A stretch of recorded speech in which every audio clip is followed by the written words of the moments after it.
everyone, it's Alyce, and I'm here to thoroughly embarrass myself today by sharing all of the completed series that I own in their entirety, but haven't actually started yet.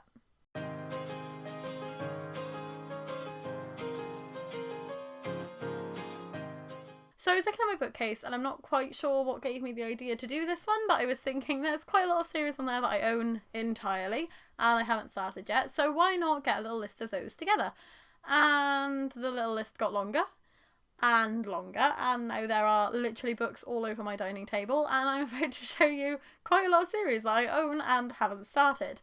This doesn't include books that I'm still storing at my parents' house, because there are some YA dystopian series that I know I've owned for years and years that I haven't started yet that are still at my parents', so there may be a part 2 to this video at some point. Let me know if you enjoy it, and if you'd like to see more like this from us in the future, then please remember to subscribe as well, because we're just over 600 subscribers now and we're chugging along, so it's nice to have all of your support. So without further ado, let us get on with the list. We're going to start off with one of the more embarrassing ones, which is Aurora Rising by J. Kristoff and Amy Kaufman. I own the entire Aurora cycle, and I promised myself I wouldn't buy the second book without reading the first book. And then I promised myself it's okay to buy the second book because you'll have them both finished before the third one's out. No, haven't even started the first one, and the third one came out 3 months ago. I will be honest with you, I don't even really know what this book's about. There's a spacey crew and they get up to spacey adventures. And I liked Illuminae, but I didn't love the rest of the series. So, oh, what's that? Oh, it's the front door. Oh, I didn't know it made that noise. Ah, pause break. Oh my god, if it's my water parks jumper. Is it my water parks jumper? It's a box. Is it a box? It's probably not a jumper then, is it? Oh, god damn it. Give her a... Sticky unboxing. Oh, it's Curiosity again. Ah. Feels too heavy to be a Curiosity, but it's definitely a Lumicrate. Have you ordered fancy books? None that should have shipped. Is it the monthly box? I don't think it would be this flat. It would go to my parents' house. I'll peek. Sneaky peek.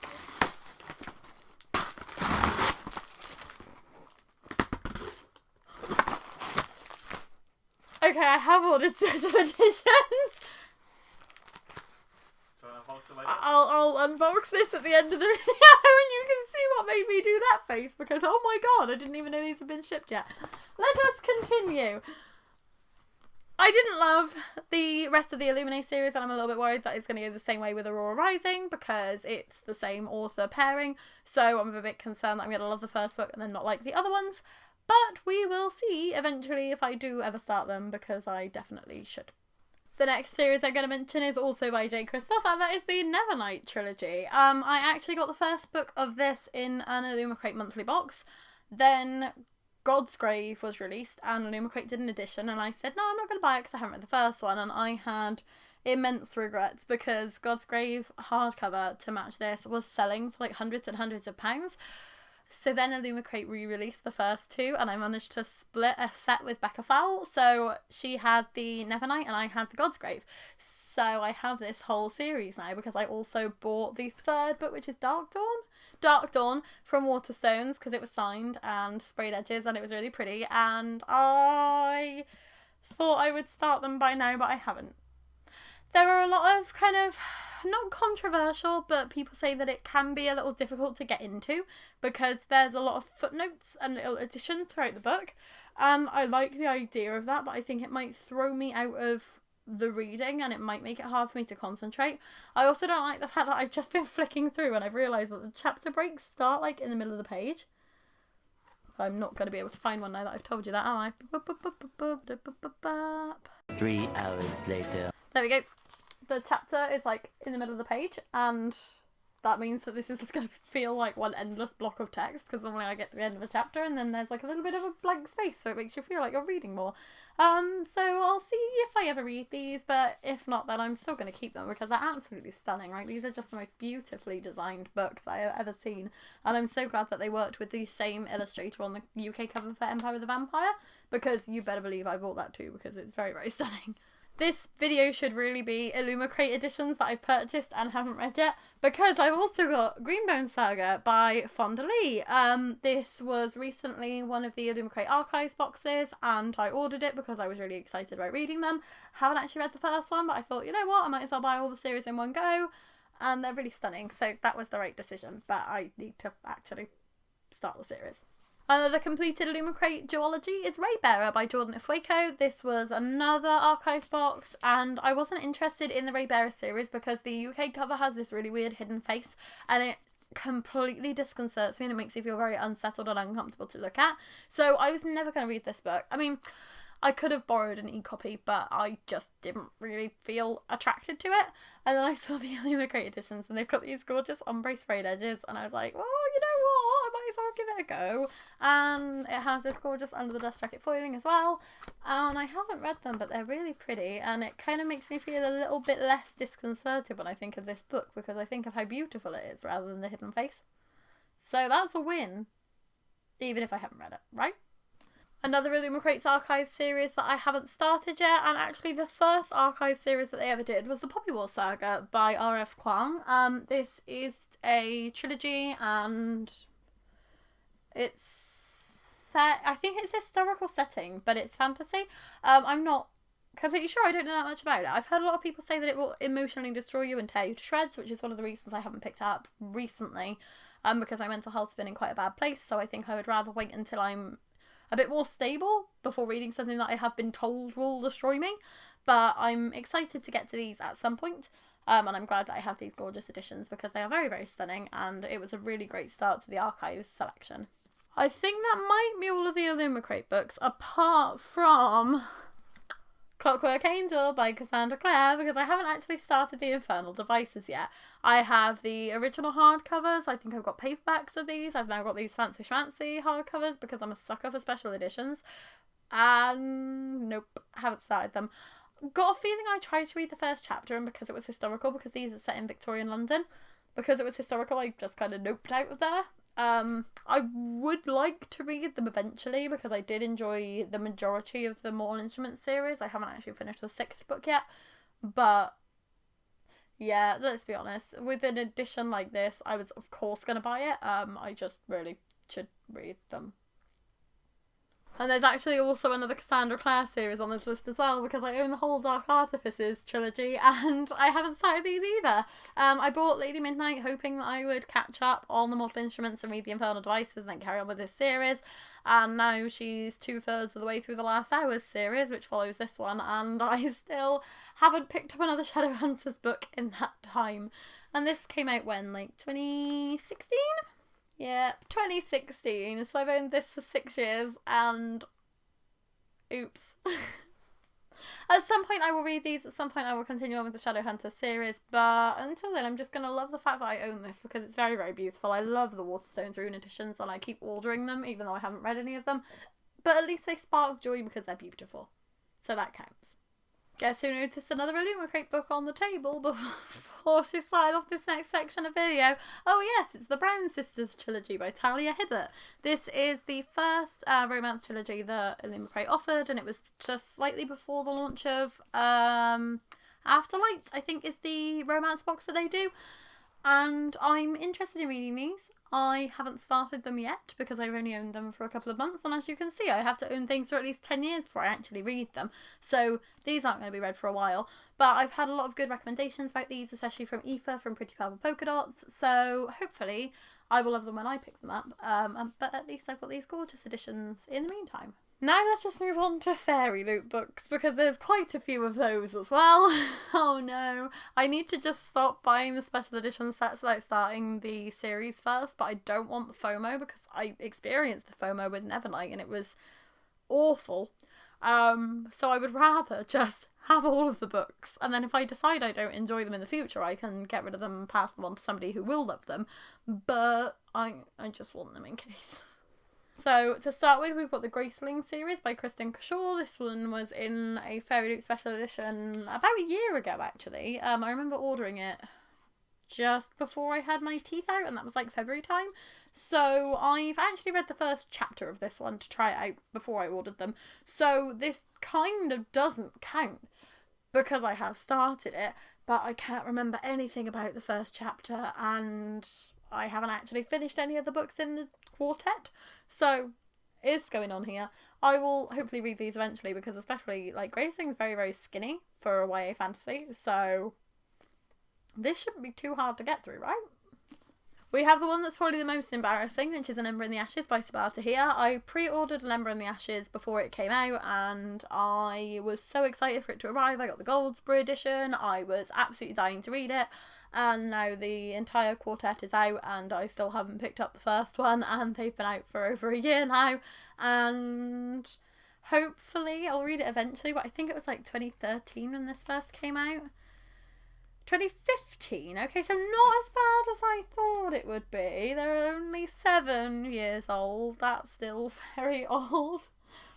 Only 3 years until I finally read these. And then the only other Fairy Loot Complete series that I've got that hasn't arrived, like, has actually arrived, because I've got Legend by Marie Lu on order, and I haven't read those yet, but that's on its way to me. But it's not here yet. So it's fine, it doesn't count. It's fine. The only other Fairy Loot edition I have is The Midnight Lie by Marie Rutkowski. This was the first Fairy Loot book I ever bought. I was in love with the edition. I was very excited to read the book. And I own the sequel, and I still haven't read the book. So, isn't that just the way the cookie crumbles? I am extremely on brand. It's gorgeous. It's sapphic. I know I'm going to love it when I eventually read it. I don't know why I haven't yet, but I will. I'll carry on with this video, and I will let you know which Owl Crate books that I've hauled and have the entire series, and I haven't actually started yet. Beginning with probably the most embarrassing one, which is This Savage Song by V. Schwab. I have Our Dark Duet. It's only a duology. I have owned both of these books since the week that they came out. I was so excited because I really liked the archived series and I wanted to read more of V. Schwab's books. I haven't done that yet. It's beautiful, and I'm sure it's going to be exactly my aesthetic when I do read it, because I love music and I love kind of darker stories, but not yet. Another Owl Crate series that I own in its entirety is the All the Stars and Peace duology by Adeline Grace. I like these because they are mermaidy and watery and beautiful covers, but again, I have not started the series. I got the second one because, again, it was only a duology, and I thought I'll read it eventually, especially because these like teeny small, but not yet.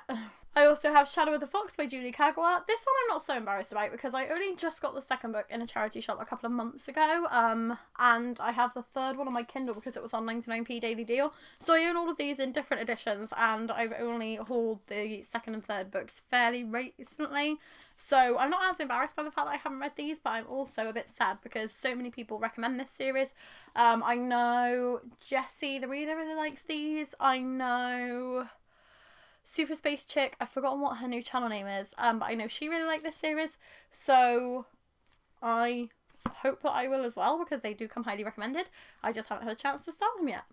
Another series that I've actually got in multiple editions is These Violent Delights by Chloe Gong. I have the Fairy Loot hardback of this somewhere, I just don't know where. I know where my Fairy Loot hardback of the second one is, but I thought I would show you off my Owl Crate edition because I actually knew where that was. This is set in Shanghai in the 1920s?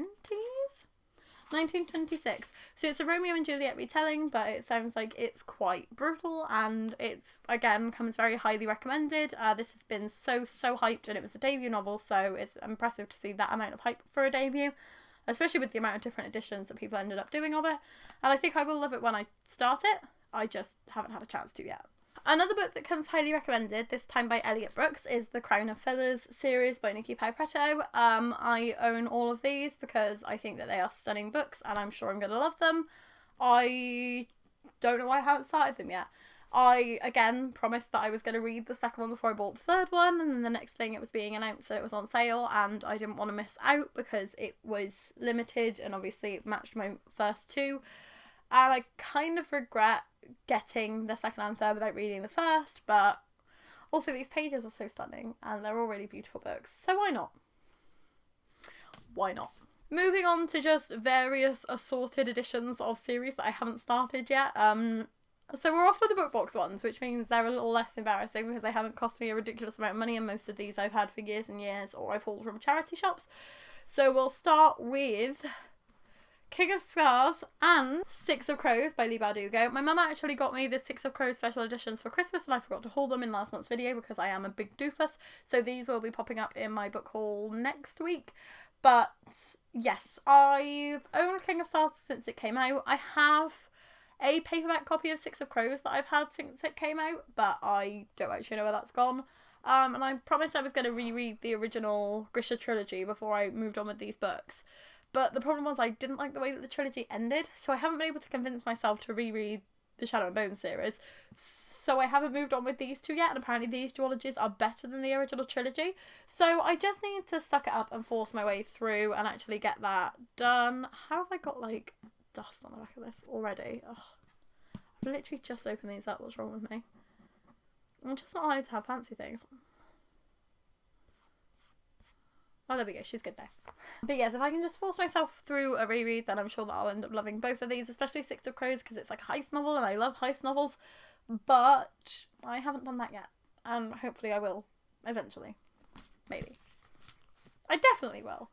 Another book that I definitely have to read soon is Wither by Lauren Stefano. I own the second and third book of this in a ex-library edition, so they're in pretty bad condition. But this is on my These Books Will Self-Destruct in 12 months list, and so I've only got until May to read this one, or I have to unhaul the whole series. So hopefully I'll get through it, because it's tiny. It's very small, and it's just a kind of, it sounds like a bit of a stereotypical YA dystopian, and I like those because I can read them very quickly and I enjoy them.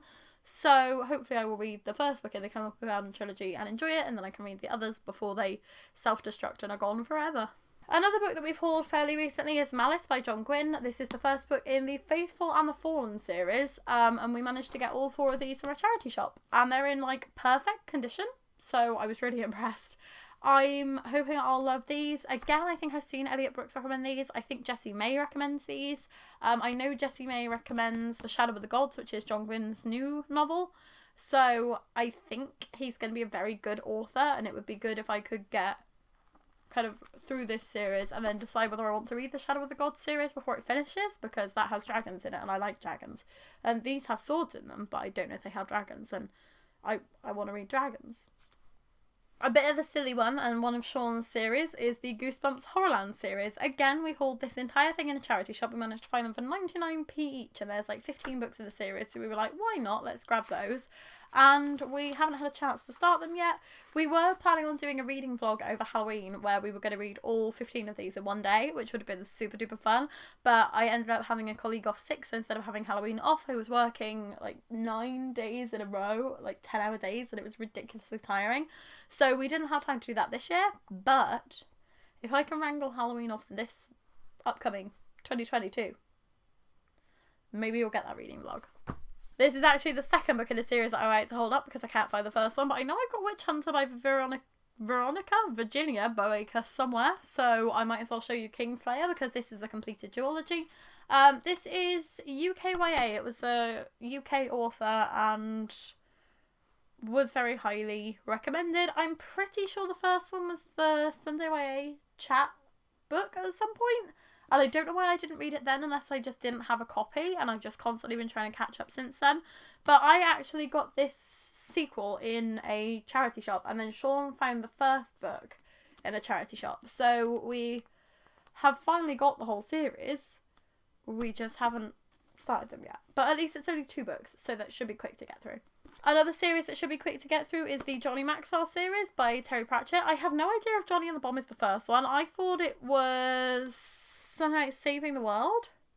Only You Can Save Mankind. That is the first one. So I don't know why we got this one down. Here it is. Hey! This is actually the first one. But yes, we have this whole series. There's also Johnny and the Dead.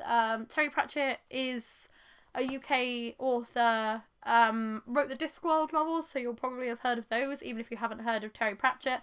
But this is another one of his series, and this is kind of a middle grade children's series, so it should be very easy, fun, kind of quirky humour reads, and they should definitely be quick to get through. Another series I'm quite embarrassed I haven't read yet is Lament by Maggie Stiefvater, because I bought this just after it came out in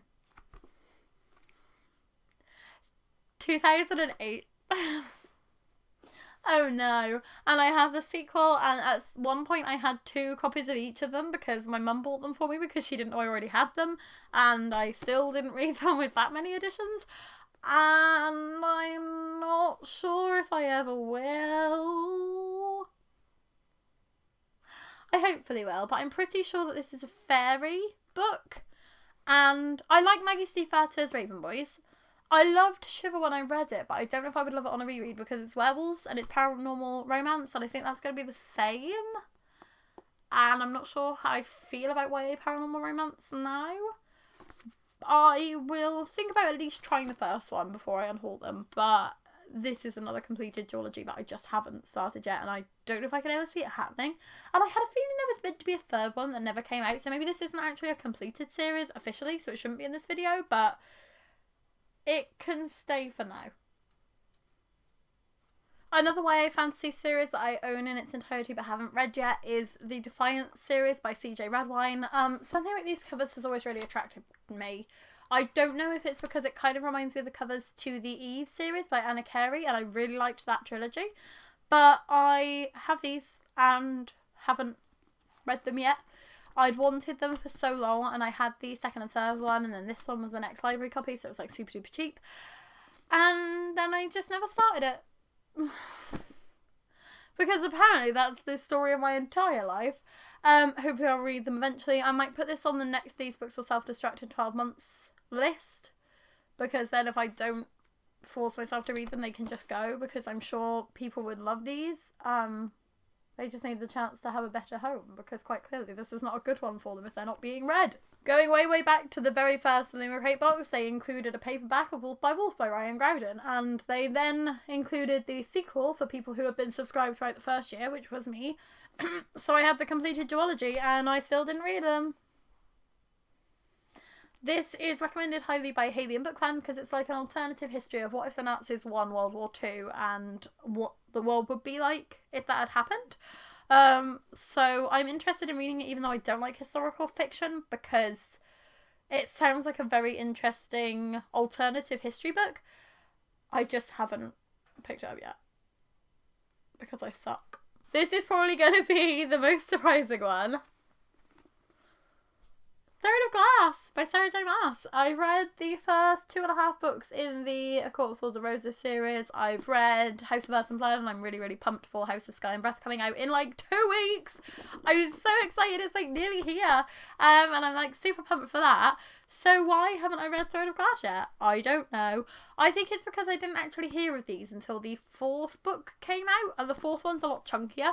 So I was like, oh god, how am I going to be able to catch up? Like, Air of Fire gets like quite chunky, and then all of the rest of them get really mahoosive, and something about it just made me not catch up.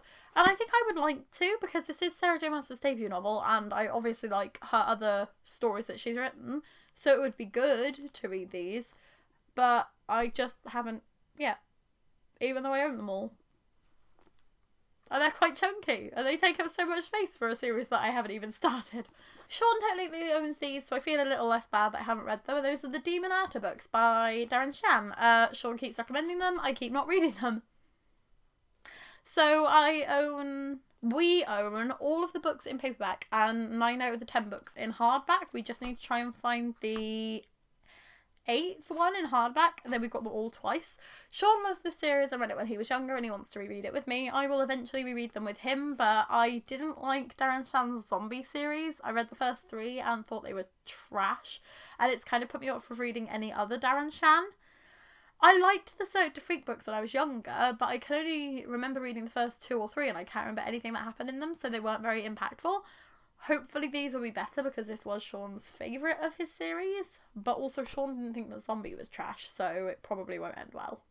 Another series that we hauled fairly recently is the Lockwood and Co series by Jonathan Stroud. I had the first book as an ex-library copy, and then recently in our local charity shop they had all 5 books in the series for £1.50 each, so because they're all in brand new condition, like these bitches have not been read. So I grabbed them all because Sean was still interested in the first one. It's about like a mysterious investigation agency, hauntings. They're kind of crossover between middle grade and YA, so it sounds like it's going to be a lot of fun. Are you in danger of being ghost touched? I don't know, but I want to find out. A series that Sean bought me for Christmas a couple of years ago is the Trial by Fire series by Josephine Angelini. This is a witchy book. They're really, really cool because the covers like line up and it says, I am a witch and witches burn, and the second one has like a different quote and then the third one has a different quote, but they all line up. And I just love these editions and I was obsessed with them as soon as they got announced. So when Sean saw them in the charity shop, he decided to get them me as a present because he knew that I was really excited about reading them. And then I threw that back in his face and never read them. Really just shaming myself today, aren't I?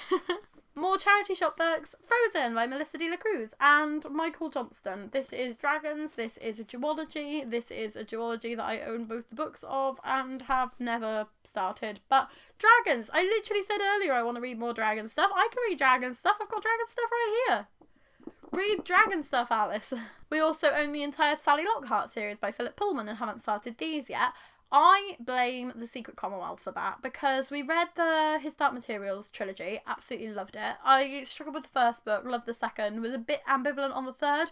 Then we read the La Belle Sauvage, first book in the Book of Dust series.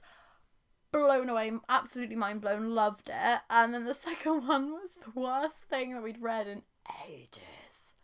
And like, I just gave birth to Ezra. I was rating everything like a 4 or 5 star just because it's a book and I'm emotional because I got a newborn, and The Secret Commonwealth still only managed to scrape 2 stars. So that proves how bad it was. And we bought these fairly recently and were interested in reading them. It's about a 16-year-old orphan, and I think its mysteries kind of like a female Sherlock Holmes. I'm probably making this all up. It's Victorian London and it sounds interesting. I just don't know how much I trust Philip Pullman at the moment, and it might take me a while to trust him again. We've also got the Take Back the Skies series by Lucy Saxon. I've got the first and third book of these physically and the second book on my Kindle. There's something about like, it's like steampunky, spacey, like sci-fi fantasy YA, and it sounded interesting, which is why I bought it, and now I can't really remember anything about it, and I'm not sure if I'm still interested in them. But because I've owned them for so long, I'll probably start the first one. The storms will set her free, freedom will set her world on fire. It sounds very standard way, dystopian, fantasy-esque. A heart will soar, an empire will fall. But like, it sounds cute, and I love the cover. I'm obsessed with this kind of like galaxy print with like the cogs in the background. I'm into that. An extremely long series I own all the books of and haven't started yet is the Morningville Vampires series by Rachel Kane. I've been collecting these in charity shops for, let me find out when I got this one, 2008. So I've been collecting these in charity shops for 14 years. And I still haven't read the first one, so apparently me saying earlier that it took me about a decade to read a book was lying. Maybe I'll read this when I've owned it for 20 years. But my friend Anya absolutely recommends this series very highly. She loved them, and she's even still got like a bag from when she met Rachel Kane, which is like super cute. I just don't know why I'm nervous about these. I think it's because some vampire books I love and some vampire books really disappoint me. So I'm a bit hesitant, but I have read one of Rachel Kane's other trilogies and loved every single second of it, so hopefully I will love these. Another book I'm a little ambivalent on is the Broken Sky series by L.A. Weatherly. I only managed to get hold of books 2 and 3 in a charity shop last year. They were like 30p each, so I couldn't say no to that. But I wasn't reading the first one because I didn't have the others, and now I don't know if I'm interested in the first one, and I'm thinking about unhauling the Angel Trilogy by L.A. Weatherly, so I might just cut my losses. Welcome to a perfect world where war is illegal, where harmony rules, and where your date of birth marks your destiny, but nothing is perfect, and in a world this broken, who can Amity trust? It sounds interesting. It's like a utopian dystopian, but after reading the Match Trilogy by Ali Condé and finding that utterly disappointing, and it being a very similar premise, I don't know if I'm going to like these, especially because it's quite chunky. It's quite a thick one. Maybe I'll try it. Another one I'm ambivalent on, the Lux series by Anna Godberson. Godberson. I bought these because I liked the covers. And then I never read them. They're definitely historical fiction. It's the like 1900s. And it's debutantes and scandals and mysteries and revenge. And it sounds like it's going to be a bit like Gossip Girl in the 1900s.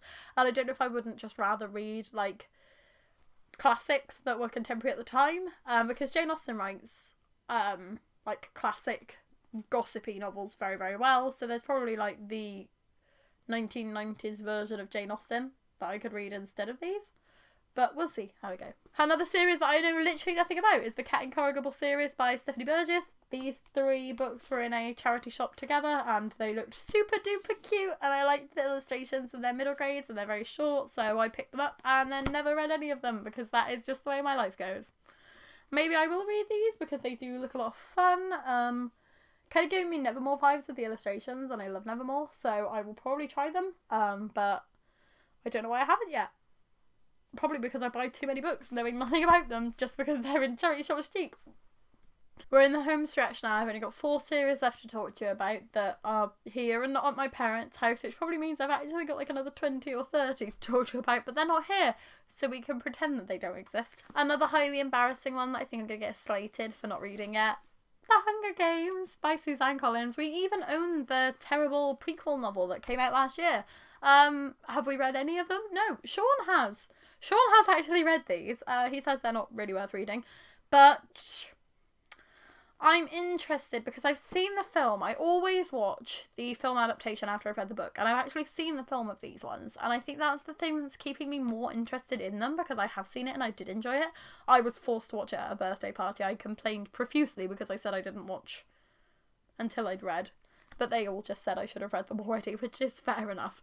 As far as I'm aware, this is like, there's different districts and they have to compete in this game to get food for their families and stuff. Probably making that all up, but it's dystopian and it's one of the first kind of traditional YA dystopians, so I want to see if I can see how many other series it's inspired, because apparently Red Rising is a lot like this as well, and I love Red Rising, so if this is basically Red Rising but earlier, I should love this too. Another series that Sean owns mostly, I think we like agreed to haul these, but I don't know whether I'm still interested in them. It's the Vampire Genevieve novels by Kim Newman, Jack Yeovil. These are, oh god, what's it called? D&D? Yeah, these are D&D, aren't they? Why was I trying to go for like, oh no, it's Warhammer. Oh, see, I was thinking of Warhammer and then I was like, no, these are Warhammer books. So I don't know anything about them, but they have these really cool like blood red sprayed edges and they're very pretty, and I don't know, because somebody that Sean knew then said that there's like a really gratuitous rape scene in these that is like horrendously detailed in the way that it's described, and I'm not into that. So I don't know whether I'll let Sean read these first and let me know whether he thinks it would be something that I would like, because that would just really put me off.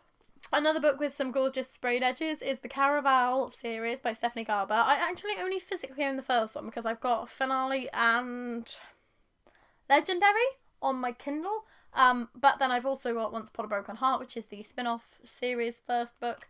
I would like to read these. I think they are the kind of books that sound like I would really enjoy, but I got a bit scared by all of the hype because everybody was just super duper pumped about this being released, and I got frightened away and I never read it, and I will hopefully read it eventually, but who knows. And then last but not least, we have Daughter of Smoke and Bone by Laini Taylor. I actually own all books in this trilogy. I thought I had the second and third only on my Kindle, and then I realised I found them in a free book phone box a few months ago. So I have got these physically and on my Kindle, and I still haven't read them, but I hopefully will one day. I loved The Strange of the Dreamer duology. I want to read more of Laini Taylor's writing. This seems like a good place to start because I own them, but I'll probably just reread Strange the Dreamer instead because I know that I love that, and I'm just nervous in case I don't love these as much. But so many people love Dosab, so I've got to love them, right? I've got to. And that is an unspecified amount of series that I own in their entirety but have not started yet. If there are any of these series that you have read that you would recommend, please let me know. If there's any that you think, oh, actually, like, the payoff isn't worth it, or that they're just not very well written, or if there's better books around now for some of the older ones, please let me know, because I don't really want to waste my time reading books just because I was excited about them 10-15 years ago. If I haven't bothered picking them up yet, I probably won't. And I don't want to force my way through it and then find them really disappointing and realise I've wasted like 10 years being excited to read a book that I didn't enjoy. But we'll see how it goes. Hopefully by this time next year I'll have at least made a dent in some of these series. I'd like to start most of the ones that I've got like the special editions of, just so I don't feel like I've wasted my money on them. But also I worry about the FOMO, so I'm going to continue buying and not reading. And talking of special editions, I guess it's time for me to show you what's in the box. It isn't a series, thankfully, but it is a special edition set, so I guess that's kind of also bad, because again, it's special editions that I've bought and I haven't read yet. And I'm excited to see these ones because I don't know what they're going to look like in real life. And I wasn't 100% sure whether to order them when they ran out, but then I did, and I don't regret it. Okay, they look quite pretty. So this is...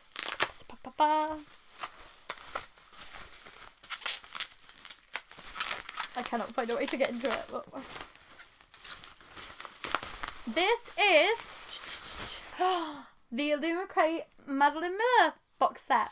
So this has The Song of Achilles and Circe by Madeline Miller. On Circe it says, rare moments, another soul dips near yours. And on The Song of Achilles it says, I would know him in death at the end of the world. There's like this gorgeous, like the vase on one and the harp on the other. Because those are like from the original editions, I think. Oh. Getting through that. Shrink wrap very, very gently. Oh, I actually really like the shade of green. For some reason I thought it was getting more of like a field green. It looked a bit brighter on the mock-up, but I really like that shade. Okay, they slide out really nicely. Ooh, Circe and The Song of Achilles. And I think these are signed.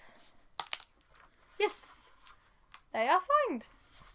Oh, beautiful end papers. Oh, this is like the really thin, like, feels kind of like Bible paper. But I like it.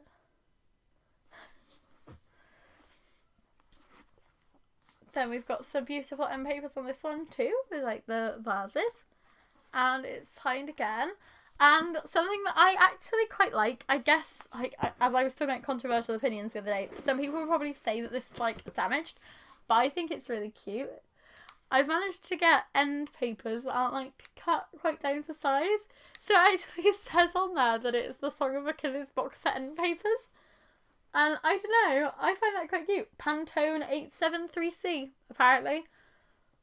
But yeah, wow, from the 13th of October. Damn, so they've had these designed for like ages, considering it's like nearly February.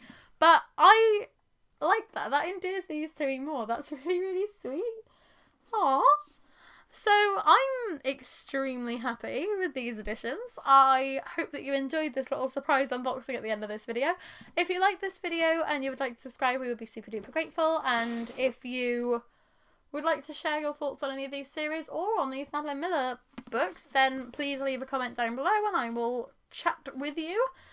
We post new videos every Tuesday, Thursday and Saturday, so we'll see you again in a couple of days with another video, and I have a feeling it's going to be a rant review, so prepare yourself for some effing and blinding, because I have some swearing to do about the book that I'm about to finish later today, and you can experience that with me. Have a lovely day, and we'll see you soon. Bye! There are just no chapters in this entire book, apparently. Come on. Oh, that's actually a chapter break. Hold on.